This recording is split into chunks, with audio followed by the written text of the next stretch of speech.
Je suis Romaric Honoré Ouedraogo. Je suis chargé de vous présenter DLS 4 du 20 mai intitulé « Quel jugement compte ?»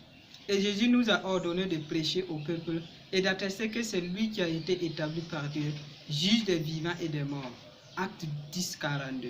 Mon fils James avait des amis de l'école inscrits sur le registre des doués et talentueux. Ils sont tous allés chercher leurs résultats de niveau A. Et il y avait un photographe du journal local qui attendait le plus brillant et le meilleur sur les marches de l'académie. Approchez-vous, a déclaré un enseignant, parcourant le centre de la 6e année et pointant du doigt. Ok, nous voulons William, Lucy, Chiljib et Jack. Il s'arrêta. Pas toi, James. Relié donc à l'heure du thé avec le sauvegarde de notes acceptables, sinon brillant. Cette histoire a provoqué l'hilarité générale et est devenue une partie de la famille folklore.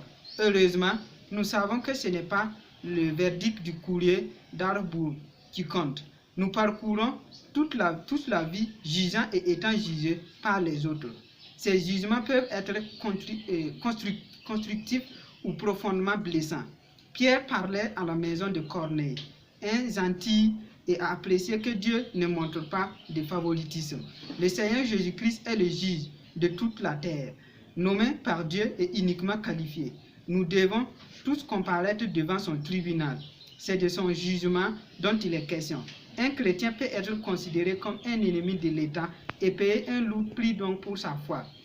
La culture dominante dans le monde occidental tire une fierté du démantèlement de la vérité biblique et du ridicule donc des croyances orthodoxes.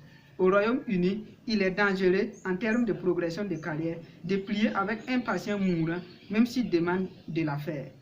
Les collègues peuvent lever les sourcils et nous mépriser, mais le Christ juge le même mérite.